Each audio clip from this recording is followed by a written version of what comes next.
আসসালামু আলাইকুম। Welcome to home of info. আজকে আমরা দেখব কিভাবে HTML এ ফর্ম তৈরি করা যায়। তো চলুন শুরু করা যাক। তো শুরুতেই আমরা ভিজুয়াল স্টুডিও কোড ওপেন করে নিব।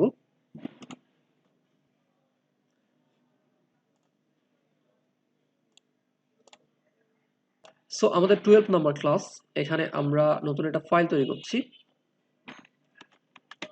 form.html নামে। সো বেসিক স্ট্রাকচারটা আমরা নিয়ে নিচ্ছি।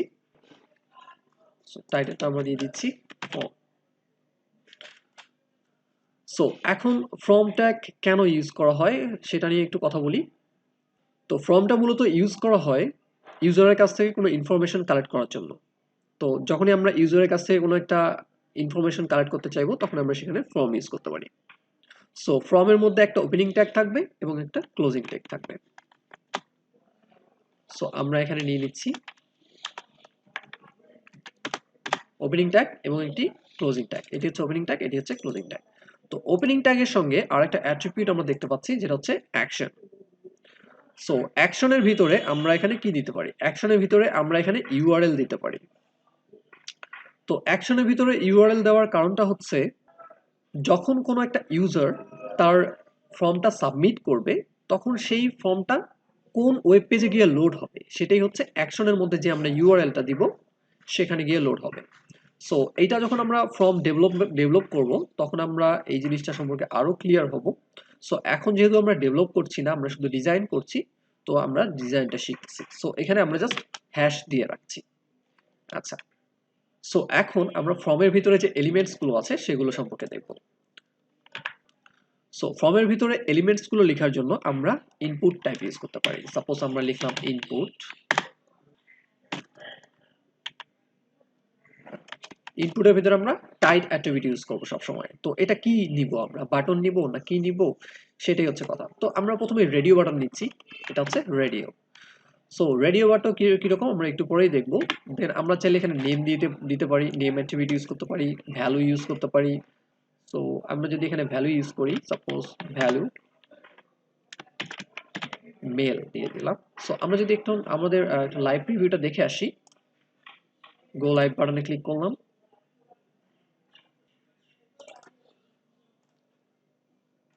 সো এখানে লাইভ প্রিভিউ বলতে আমরা জাস্ট এখানে একটা বাটন দেখতে পাচ্ছি, আর কিছুই দেখতে পাচ্ছি না।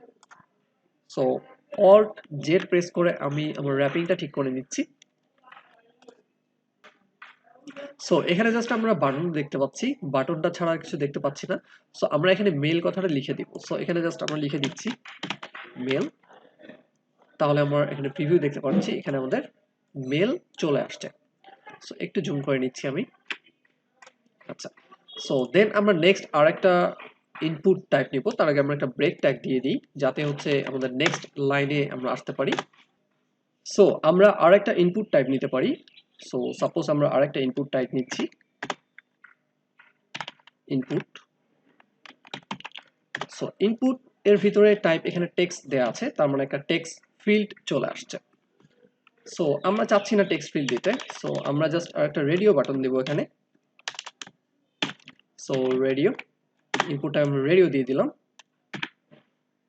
সো এখানে অনেক কিছু দেখা যাচ্ছে, একটু রিফ্রেশ করে নিচ্ছি। সো রেডিও বাটন আরেকটা চলে আসছে আমাদের। সো এই রেডিও বাটনটাতে হচ্ছে সাপোজ আমরা দিয়ে দিচ্ছি ফিমেল। সো এখানে ফিমেল লেখাটা চলে আসছে এবং আমরা চাইলে এখানে ভ্যালু দিতে পারি একটা। সো ভ্যালু দিয়ে দিচ্ছি।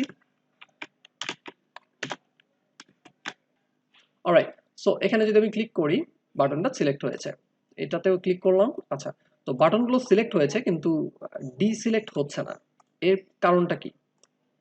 হ্যাঁ, এর কারণটা হচ্ছে আমরা এই বাটন দুটো নেম দেই নাই। সো আমাদেরকে নেম ফিল্ড দিতে হবে। সো আমরা যদি নেম অ্যাট্রিবিউট ইউজ করি, সাপোজ এটাতে নেম দিলাম হচ্ছে জেন্ডার, এবং পরে যে আমরা ইনপুট টাইপটা নিয়েছি এটারও নেম দিয়ে দিলাম জেন্ডার। এখন যেটা হবে, আমরা যে কোনো একটি ফিল্ড সিলেক্ট করতে পারবো। এর মানেটা হচ্ছে আমরা নেম দিয়ে ডিফাইন করে দিলাম দুটো ইনপুট টাইপ একটি একটি বিষয় নিয়ে কাজ করছে। আমরা দেখিয়ে দিলাম যে দুটো ইনপুট টাইপের নাম সেম, জেন্ডার। তার মানে দুটো ইনপুট টাইপই জেন্ডারের আন্ডারে।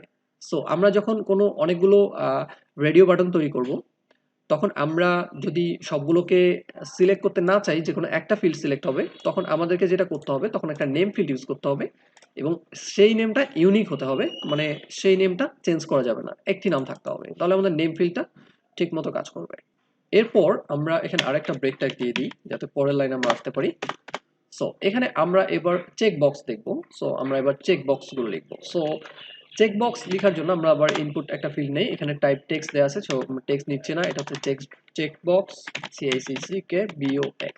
আচ্ছা, তো চেক বক্স গুলো হচ্ছে অনেকটা রেডিও বাটন যেরকম, এটা হচ্ছে হলো গোল আর এটা হচ্ছে স্কোয়ার। সো চেক বক্সে আমরা কোনো একটা নাম দিতে পারি, সাপোজ আমরা স্টুডেন্ট দিলাম। সো দেখা যাচ্ছে চেক বক্স চলে আসছে, এখানে যে ক্লিক করি এটা চেক হয়ে যাবে এবং আরেকবার ক্লিক করলে আনচেক হয়ে যাবে। এখানেও সিমিলারলি আমরা হচ্ছে চাইলে এখানে নেম ফিল্ড ইউজ করতে পারি, সাপোজ নেম ফিল্ড দিলাম হচ্ছে ফিল্ড, জাস্ট ফিল্ড লিখে দিলাম আমরা। সো এখানে আমরা একটা ব্রেকটাক ইউজ করি যাতে পরের লাইনে আসতে পারি। দেন আমরা এখানে আরেকটা কপি করে নিচ্ছি,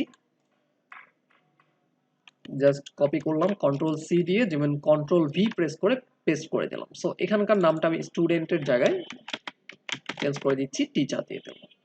তো আমি যদি এখানে ক্লিক করি, আচ্ছা এখানেও চাইলে আমি চেক করে দেব। সো চেক বক্সের কাজ হচ্ছে আমরা ইউজারের কাছ থেকে কোনো একটা ইনফরমেশন সিলেক্ট করে নিতে পারবো, যে হচ্ছে এটা রাইট অথবা আনচেক, চেক অ্যান্ড আনচেক জিনিসটা আমরা আসলে সিলেক্ট করে নিতে পারবো ইউজারের কাছ থেকে। এখানে আরেকটা বিষয় হচ্ছে ইনপুট টাইপের কিন্তু কোনো ইন ট্যাগ নাই, অর্থাৎ ক্লোজিং ট্যাগ নাই, শুধু ওপেনিং ট্যাগ রয়েছে। সো এখন আমরা দেখব একটা টেক্সট ফিল্ড কিভাবে নিতে হবে। সো ইনপুট টাইপ নিয়ে নিচ্ছি, এগেইন ইনপুট টাইপ হচ্ছে আমাদের টেক্সট। তাহলে অলরেডি দেখা যাচ্ছে এখানে টেক্সট ফিল্ড একটা চলে আসছে। সো এটা টিচারের সাথে চলে আসছে কারণ আমরা এখানে ব্রেক ট্যাগ ইউজ করে নাই। সো আমরা এখানে একটা ব্রেক ট্যাগ ইউজ করছি, তাহলে পরের লাইনে চলে আসবে। এখানে আরেকটা ইউজ করছি আমি। আচ্ছা, তো এই টেক্সট ফিল্ডটা আমরা নিলাম, সাপোজ এখানে আমরা ইউজার নেম নিব। সো এটার ভিতরে ইউজার নেম কথাটা লেখা থাকবে। সো আমরা যেটা করতে পারি, আমরা এখানে একটা আরেকটা অ্যাট্রিবিউট নিয়ে নিই, নেম দিচ্ছি ইউজার নেম, আর এখানে আমরা প্লেস হোল্ডার দিয়ে দিতে পারি। প্লেস হোল্ডারে আমরা যা লিখবো সেই টেক্সটের ভিতরে তাই দেখা যাবে। সো আমরা এখানে দিচ্ছি ইউজার নেম। সো এখানে ইউজার নেম লেখা আসছে, আমরা চাইলে এখানে দিতে পারি enter your user name. So then আমরা আরেকটা ব্রেক ট্যাগ নিয়ে নিচ্ছি, এখানে আমরা পাসওয়ার্ড দিব। সো পাসওয়ার্ড দেওয়ার জন্য আমাদেরকে যেটা করতে হবে, আরেকটা ইনপুট টাইপ নিয়ে নিচ্ছি, আমাদের টাইপটা হবে পাসওয়ার্ড। সো এখন যদি আমরা এখানে কোনো কিছু লিখি এই ফিল্ডের মধ্যে, তাহলে এগুলো ভিজিবল হবে না, অর্থাৎ শো করবে না, কারণ এগুলো হচ্ছে আমাদের পাসওয়ার্ড ফিল্ড। ঠিক আছে, তো আমরা চাইলে এখানে ব্রেক ট্যাগ আরেকটা ইউজ করতে পারি, তাহলে আরেক লাইন নিচে আসবে, ভালো লাগবে। আচ্ছা, তো এভাবে আমরা পাসওয়ার্ড নিতে পারি। সো এখানে আমরা চাইলে একটা নেম দিয়ে দিতে পারি, নেম ফিল্ড দিয়ে দিতে পারি পাসওয়ার্ড লিখে। দেন চাইলে আমরা যদি ফাইনালি একটা বাটন দিতে চাই এখানে, সো বাটন দেওয়ার জন্য আমাদেরকে যেটা করতে হবে সেটা হচ্ছে আমাদের আরেকটা ইনপুট টাইপ নিতে পারি। সো ইনপুট টাইপ এখানে টেক্সটের পরিবর্তে এখানে দিব আমরা হচ্ছে বাটন। সো দেখা যাচ্ছে এখানে একটা বাটন চলে আসছে। সো বাটনটা আমরা নিচে দিতে চাচ্ছি, সো ব্রেক দিয়ে দিচ্ছি, আমরা দুটো ব্রেক দিয়ে দিলাম যাতে নিচে চলে আসে। সো বাটনে আসলে কোনো লেখা নেই, জাস্ট বাটনটা চলে আসছে। তো বাটনে আমরা কিছু একটা লেখা দিব, সাপোজ আমরা সাবমিট লিখে দিব। সো ভ্যালু নিচ্ছি সাবমিট। সো দেখা যাচ্ছে সাবমিট চলে আসছে। সো এখন যে আমরা ফর্মটা ডিজাইন করলাম এটার মধ্যে কোনো স্টাইল নাই, একদম সুন্দর লাগছে না দেখতে। তো যখন আমরা সিএসএস শিখবো তখন এইচটিএমএল এর স্ট্রাকচারটাকে আমরা অনেক সুন্দরভাবে ডিজাইন করতে পারবো, অনেক ভালো লাগবে দেখতে। তো আজকে এই ছিল ফর্ম সম্পর্কে। ফর্ম সম্পর্কে আরো অনেক কিছু আমরা শিখতে পারবো, নেক্সট অনেক টিউটোরিয়াল আসবে ইনশাআল্লাহ। সো সবাই ভালো থাকবেন, সুস্থ থাকবেন, আল্লাহ হাফেজ।